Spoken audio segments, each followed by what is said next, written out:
Hey guys, so I just helped my sister, who is a sophomore in college, decide what credit card to get. And so I did some deep research into different credit cards that are on the market right now for college students. So I figured I'd make this video and help other people find the card that fits them. And as we go down this list, I'll share what card she picked, what card she almost picked, as well as my first card. Again, just real quick, this isn't financial advice. The offers and terms on some of these cards may change, but let's just get right to it. So the first card on the list is the Discover It card. This was my first card. This was my sister's first card. So she's actually looking for her second card now. And this was also the first card for a lot of my friends.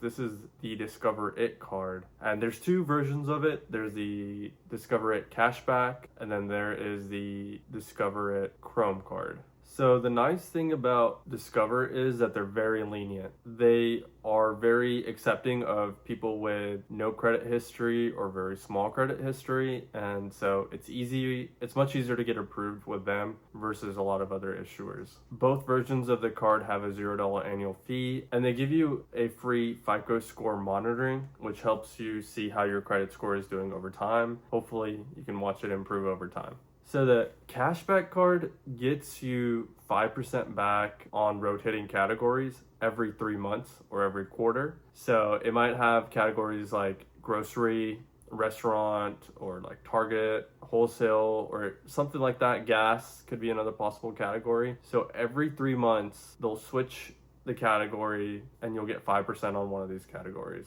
which is pretty awesome, which is a lot of cash back, but there are some limits. It's only on the first $1,500 of spend, which is probably a decent range for most college students, but could be kind of low for families. You know, $1,500 in over 3 months. Families might spend that very easily on groceries or some other categories. So, but I think for most college kids, this probably is pretty good. And then the other thing is you do have to activate the category. You have to go in the app and activate the category to get the 5% back. Otherwise, you just get 1%. So everything else that is not in the category gets 1%. The other card is the Chrome card, and that's the card I got first. That one gets you 2% on gas and restaurants, and then 1% on everything else. The nice thing about the Chrome card is you don't have to worry about activating the category. You don't have to worry about what category is active that month. You just use it everywhere, and you're constantly just going to get 2% back on gas and restaurants, and then 1% on everywhere else. The really cool feature about both cards is that Discover will double your cash back after the first year of having the card. So for example, let's say you made $500 cash back. Discover will double that to $1,000, which is pretty awesome. Your 5% turns into 10% in your first year, and your 2% on restaurants is actually 4% on restaurants your first year, which is kind of cool, but it is only your first year. Still fire though. So personally, I wish I had gotten the cashback card instead of the Chrome card, because I have a lot of cards that give me 2% back on everything. So like the Citi Double Cash gets you 2% back on everything. I think there's a Fidelity card that does that, and I have some other cards that do that as well. So I don't want to carry the Discover, because even though it gets me 2% on restaurant and groceries, I can just carry the 2% card that's going to give me 2% everywhere, and then I don't have to worry about it. So, and then also now the Chrome card isn't really useful for me, so it's just sitting in a drawer somewhere. Whereas if I had the cashback card, maybe if, like, for example, this quarter the category was gas and I could get 5% back on gas, I'd probably use that Discover card. So I personally wish I had gone with the cashback card instead of the Chrome card, but I do get why a lot of people would rather have their Chrome card, where they don't have to worry about rotating categories and activating it. They just want a simple card that's at least going to give you 2% on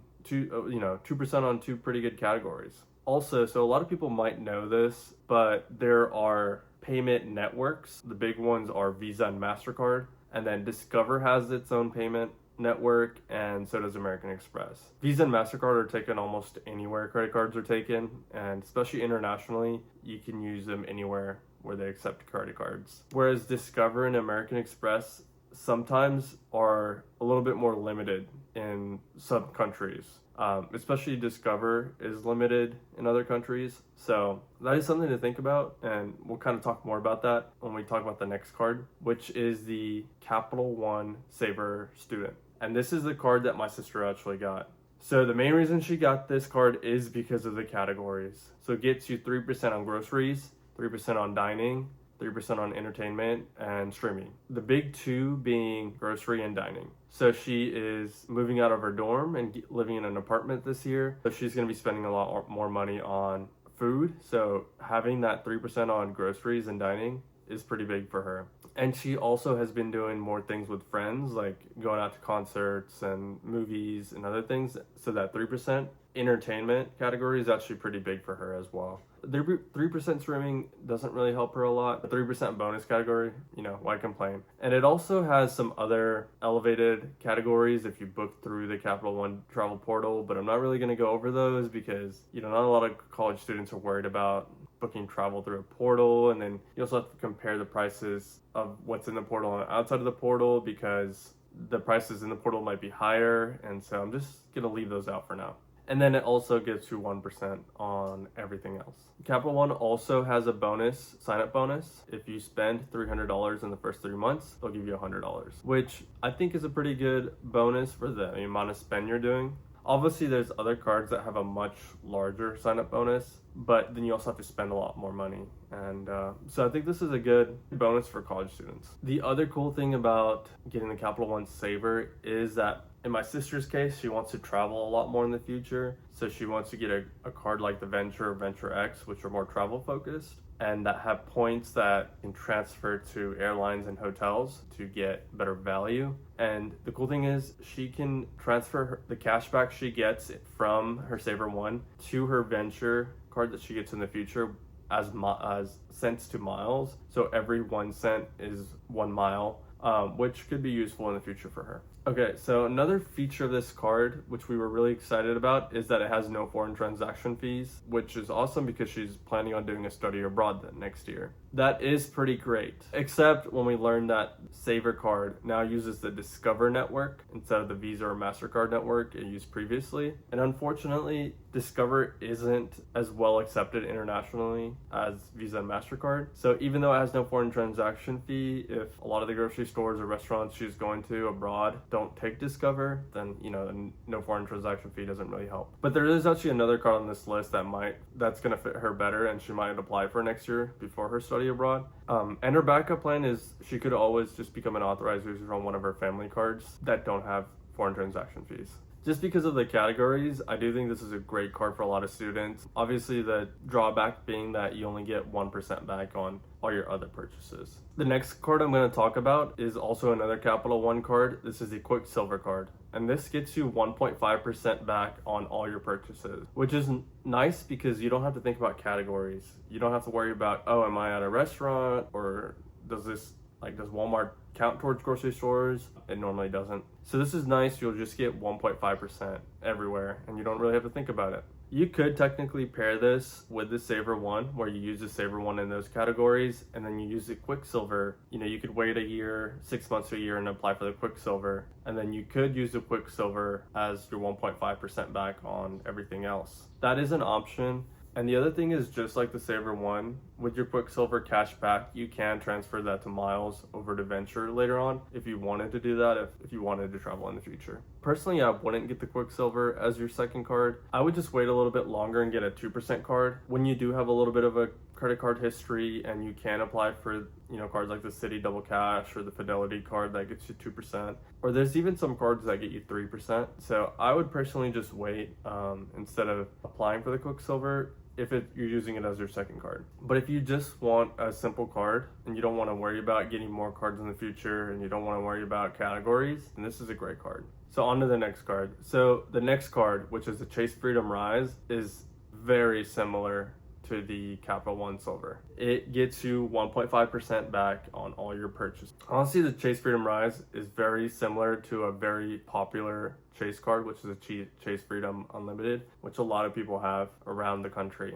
and they both get you 1.5% back, but the unlimited gets you 3% back on dining and drugstores as well. Right now, with the Chase Freedom Rise, you actually get 3% back on dining on your first $6,000 of restaurant spend on dining. And then also, the other thing about the Chase Freedom Rise is they'll actually automatically transfer you from the Chase Freedom Rise to the Chase Freedom Unlimited after a year, which is kind of nice. My sister actually tried to apply for the Chase Freedom Unlimited directly as her second card, and she was declined because I think Chase really wants to go through the Chase Freedom Rise if you don't have a lot of credit history. I have heard if you have a Chase checking or savings account that it's much easier to get approved for the Chase credit cards. So I think the Chase card is great if you want to build a relationship with Chase.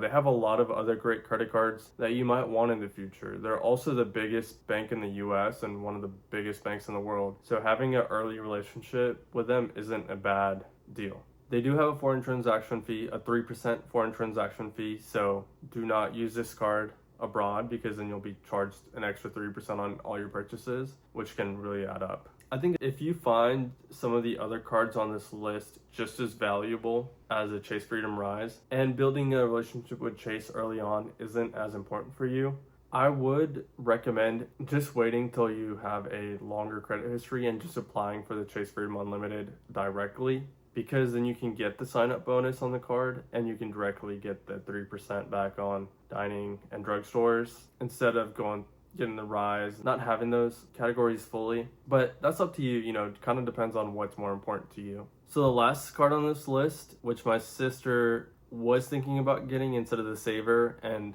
is possibly thinking about getting in the future, like right before her study abroad next year, is the Bank of America Travel Rewards for Students card. This card has no foreign transaction fees and is on the Visa network, which makes it really great for traveling because Visa is widely accepted everywhere. So this card earns you 1.5 points on all your purchases instead of 1.5% back. And so it's somewhat similar to the Capital One Quicksilver and the Chase Freedom Rise, but it earns points instead of cash back. So the 1.5 points you get on every dollar can be used as 1.5% back on dining and travel. So if you use your card to book travel or you put dining purchases on it, you can use those travel points to pay off those two types of purchases. Personally, I don't like this as much because I rather earn 1.5% through the Quicksilver or the Chase Rise and be able to use that cashback anywhere I want. Now, having the dining option makes it really convenient because you can easily just put dining charges on your card and use those points to pay that off. But still, I'd rather have the flexibility to just pay for anything. One nice thing about this card is they do currently have a 25,000 point bonus if you spend $1,000 in the first 3 months, which is equivalent to about $250.